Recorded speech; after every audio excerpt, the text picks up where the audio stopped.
You need to read through the question at least 3 times before you start. So if you want to pause the video at this point, that might be a good idea.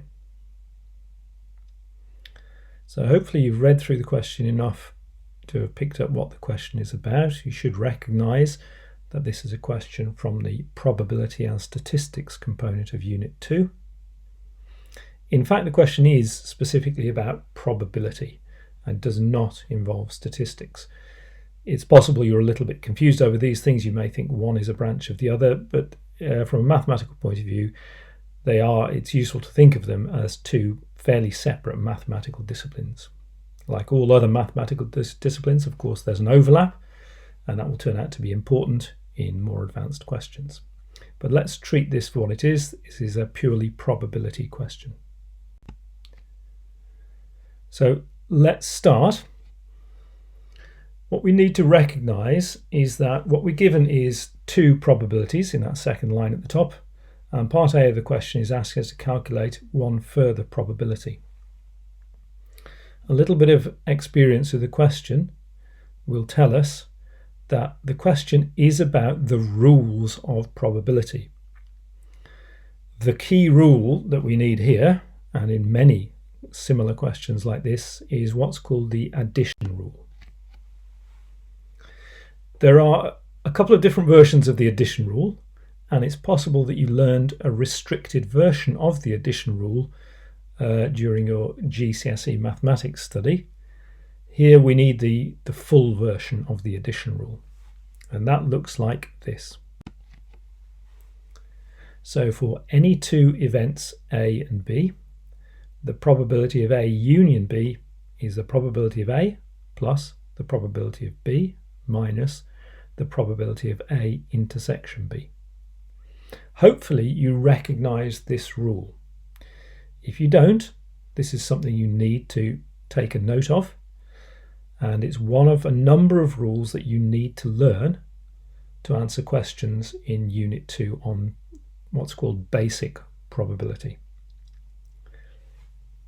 I would suggest to you going between Unit 2 and Unit 4, there's a large handful of these rules, but this really is one of the core ones. It's not the simplest of the rules, but it's one of the most important. So how would we proceed from this point? Well, if it were me, I wouldn't do anything fancy at this point. I would just substitute in the numerical values that I'm given up there in the second line of the question.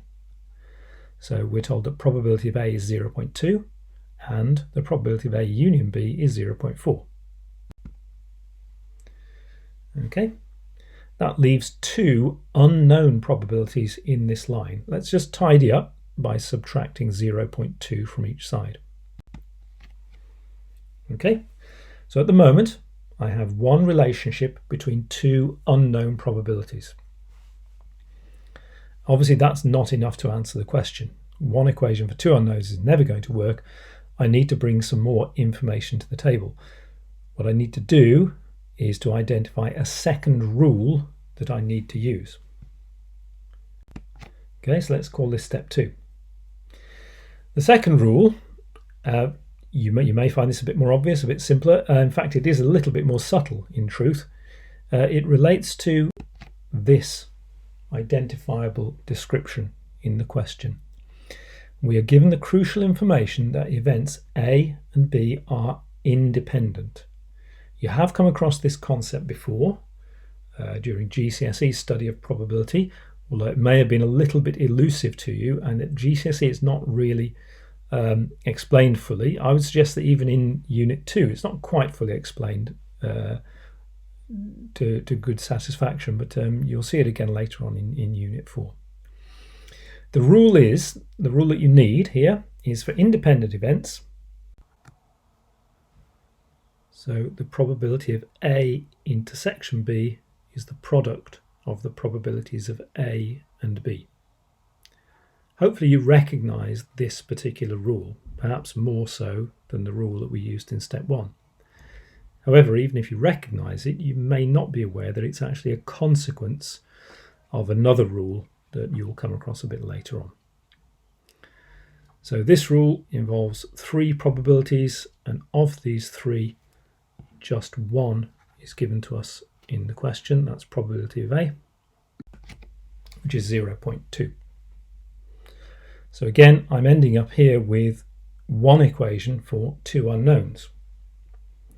Fortunately, it's the same 2 unknowns as I had in my previous equation. So let's move forward a little bit. I'd call this step 3 now. Perhaps you call all of these steps I've done so far as all one step. It's pretty straightforward. Let's just summarize what we have. We have these 2 relationships, these 2 equations, each of them for 2 unknowns. The 2 unknowns are probability of B and probability of A intersection B. Let's pay attention to what we're asked to do in part A of the question. We're asked to determine the probability of B. So because we're not interested in probability of A intersection B, the obvious thing to do is to eliminate that probability between these 2 equations. If you like, what we've got at the moment is 2 equations for 2 unknowns. We've got simultaneous equations, but we don't have to do anything fancy. And again, I would suggest you don't write the equations any particular way before you know what you're being asked to do. The second of the 2 equations, the one on the right here, gives probability of A intersection B in terms of probability of B. So in fact, I can substitute that one directly into the first equation. Take a look. Okay, hopefully you recognize what I've done just there. I've taken the first equation and I've replaced probability of A intersection B with 0.2 times probability of B. Okay, this is definitely 1 equation for 1 unknown. So on the right hand side, I've got 1 lot of probability of B, take away 0.2 times probability of B. So if I tidy that up, on the right hand side, that gives me 0.8 times probability of B. Again, this definitely looks like 1 equation for 1 unknown. It should be pretty obvious what to do. To unscramble probability of B, I need to divide both sides by 0.8. There we are. I must apologise for performing 2 algebraic steps in one go there. You'll see that as well as dividing by 0.8, I've also swapped sides. I would normally be very careful to avoid this, and I'd make sure to do just 1 algebraic step per line. And the only reason I've sneaked in 2 steps here is because, as you can see, I'm running out of space on my slide. So here's my final answer. 0.2 divided by 0.8 is, as a decimal, 0.25. So that should be the answer to part A of the question. At this point, of course, you could express that as a fraction, a quarter, or you could express it as a percentage, 25%. The examiner doesn't mind at all. I think the guiding principle in this particular question is the examiner started by giving us 2 probabilities as decimals. So the neat and tidy thing to do would be to stick with using decimals. We're now ready to take a look at part B, but in fact there's a preliminary step that we have to do here. You may remember that we had 2 simultaneous equations just before. We had simultaneous equations involving the 2 unknown probabilities, probability of B and probability of A intersection B. The second of those equations, the one I got from step 2, looked like this. So now that we know what probability of B is, we can now calculate probability of A intersection B. 0.2 times 0.25 should give 0.05. It won't be quite obvious at the moment why I've calculated that. This is one of those aspects of a certain type of question where we weren't asked to calculate this, and it's only a matter of experience that has led me to calculate it. Hopefully when I show you the next step, you'll understand why I've calculated that. So step 5, I'm now going to tackle part B head on. And the trick is not to use any more rules of probability. I don't need any more rules. I don't need to do any more algebra as such. I'm going to use a different procedure. I'm going to use a different mathematical tool, but I'm sure it's one that you're familiar with. I'm going to construct a Venn diagram.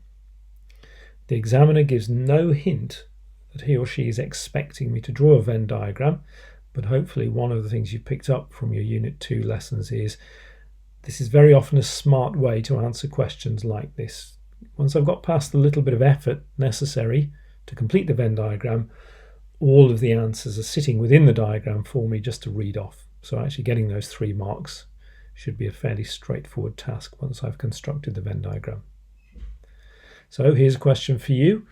What's the first thing you draw when you draw a Venn diagram? It's an important question because I often find that students miss one vital aspect of a Venn diagram. You should always start by drawing a rectangle.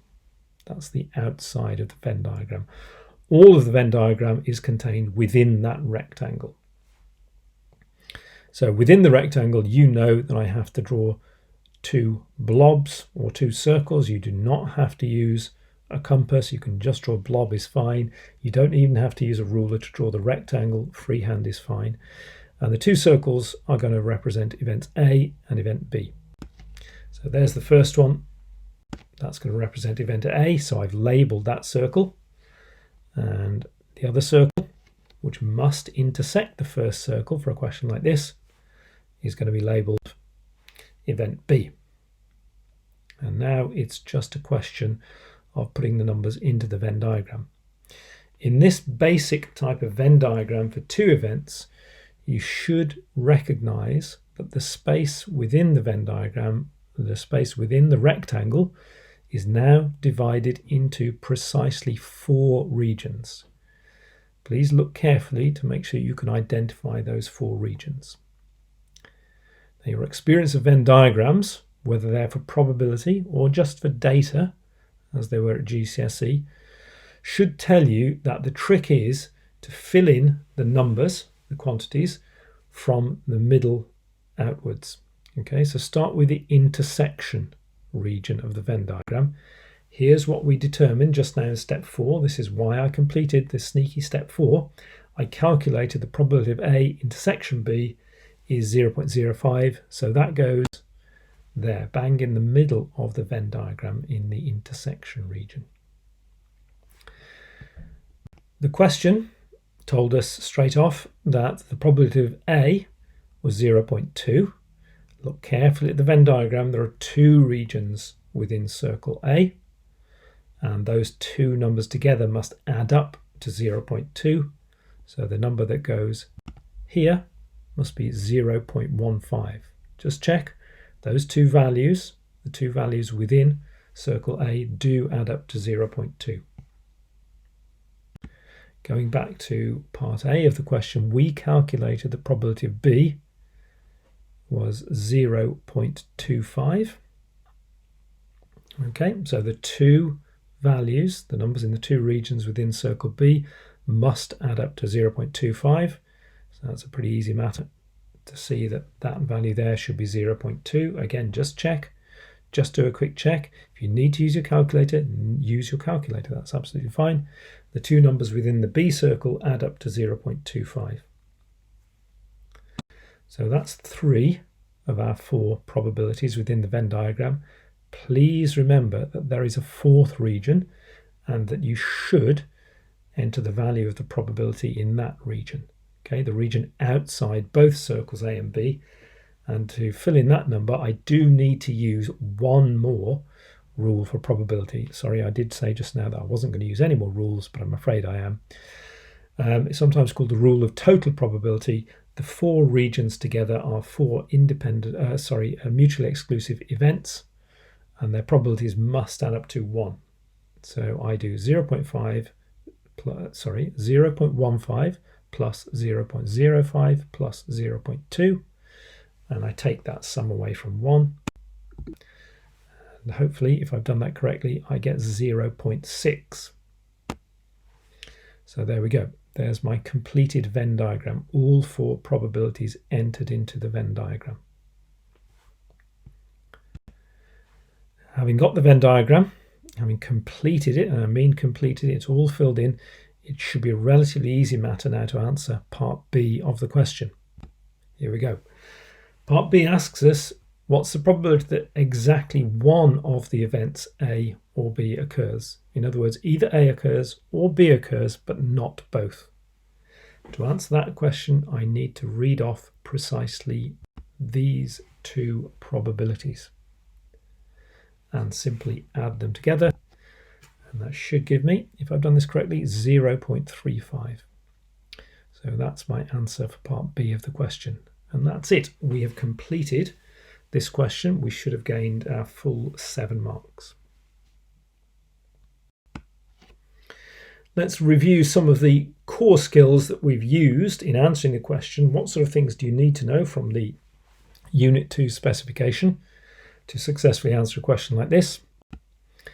Well, part A of the question, you may remember I started my answer by talking about the rules of probability, and in particular I used the addition rule. Probability of A union B equals probability of A plus probability of B minus probability of A intersection B. Please make sure that you learn that. There are, as I've already hinted, a number of rules for probability. Make sure you make a little list of them. Some of them crop up in Unit 2, some will crop up later in Unit 4. The other rule that we used was the rule for independent events. Please make sure that you're aware these are two very different rules. The addition rule is valid for any two events A and B. The rule that I use for independent events, probability of A in section B equals probability of A times probability of B, is only valid if we are told that A and B are independent events. Okay, so a large part of the skill, even in basic probability questions, is knowing which of the rules to use and under which conditions are the rules valid. You need to be looking for those keywords within the question, like independent. Sometimes the two-word phrase mutually exclusive will crop up. That didn't happen in this question, but it will do in other similar questions. And the other tool that we used for the question was Venn diagram. Remember, the examiner gave no hint that he or she was expecting a Venn diagram, but that's what we use, and I would suggest that's the smart way to answer questions like this, certainly part B of the question. You may feel a little bit uncomfortable. It involved us working out a couple more things than we perhaps needed to on the face of it, but in fact that's not the case. We did answer the question in essentially as efficient a way as was possible. Let's just have a quick think about wider skills and how this question links to other areas of the syllabus, for example, Mathematics Unit 4 and perhaps some of the stuff in the further mathematics units. Conditional probability. On the face of it, conditional probability did not crop up in this question. You will be familiar to a certain degree with conditional probability from simply GCSE mathematics. You came across the use of tree diagrams, two event tree diagrams in which conditional probabilities were involved. You should know that conditional probability is very closely linked to independent events, but that link might not be obvious to you until you study a bit from the Unit 4 of the syllabus. There is another way that this question could be souped up a bit. It could be that they could ask us a similar question in which we don't not just dealing with two events A and B, but we might have a third event, so a three-event situation A, B, C. If we were to draw a Venn diagram there, you may remember you've seen those Venn diagrams in which you've got three overlapping or intersecting circles, and we might need to do that for another question of this nature.